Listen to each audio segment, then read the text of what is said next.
শাশুড়ি আম্মারা যারা আছেন প্লিজ বৌমাদেরকে কষ্ট দিয়েন না। অনেক শাশুড়ি আছে পান থেকে চুন খসলে রেগে যায়, পদে পদে স্ত্রীর ভুল ধরে, বউয়ের ভুল ধরে, আছে না নাই? এটা করবেন না।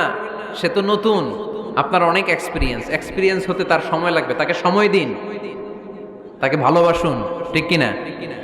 না বুঝে সামান্যতে বৌমারে বদদোয়া দেয়, এরকম আছে না নাই? কিন্তু বুঝতে চায় না বৌমারে যদি বদদোয়া দেয় তাহলে তার নিজ ছেলের পরিবারের ক্ষতি, পেটে ধরা যে ছেলে, ছেলের পরিবারের কিন্তু ক্ষতি, তার আপন নাতি নাতনিদেরই ক্ষতি। আওয়াজ করে বলেন ঠিক কিনা? বৌমাকে বদদোয়া দিয়েন না। বৌমাকে নিজের মেয়ের মতো দেখবেন। সমাধান আমি দিচ্ছি। কেমন দেখতে হবে? নিজের মেয়ের মতো। নিজের মেয়ে সকালে ঘুম থেকে ওঠে 11টা, ওইটা সমস্যা নাই। বৌমা কেন উঠলো না, ওইখানেই ঝামেলা। আছে না নাই? মেহেরবানি করে আপনার বৌমাকে আপনার নিজের মেয়ের মতো দেখেন। নিজের মেয়েরে যেমনি আদর করেন তাকেও অমনি আদর করেন। আপনার বৌমারে যদি আপনি কষ্ট দেন, মনে রাখবেন আপনার নিজের মেয়েটাও আরেক বাড়ির বউ হয়ে কয়েকদিন পরে যাবে। আপনি যা যা করবেন আপনার মেয়েকেও তারা ওই রকম কষ্ট দিয়ে বাড়িতে ফিরিয়ে দিবে। চিল্লায় বলেন ঠিক কিনা? খবরদার, টিট ফর ট্যাট। ইট্টি মারলে পাটকেলটি খেতে হয়।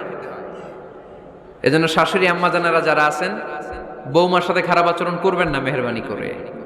তাকে আপনি কষ্ট দিলে আপনার নিজের মেয়েটাও আরেক বাড়ির বৌমা হবে, সেও ওই বাড়িতে এই কষ্টগুলো ভোগ করবে। এগুলো যখন আপনি শুনবেন তখন আপনার চোখ দিয়ে পানি পড়বে কি পড়বে না? পড়বে। এবার আসেন বৌমার কথা বলি। বৌমা যারা আছেন মেহেরবানি করে, বৌমা যারা আছেন মেহেরবানি করে আপনার শাশুড়ি আম্মাকে নিজের মায়ের জায়গায় রাখবেন। আপনার বাড়ি ছেড়ে নতুন বাড়িতে আসছেন, তো এটাই তো আপনার বাড়ি। আপনার মা রেখে দিয়ে নতুন মা পাইছেন, এটাই তো আপনার মা। তো ওনাকে মায়ের জায়গায় বসাতে আপনার সমস্যাটা কোথায়?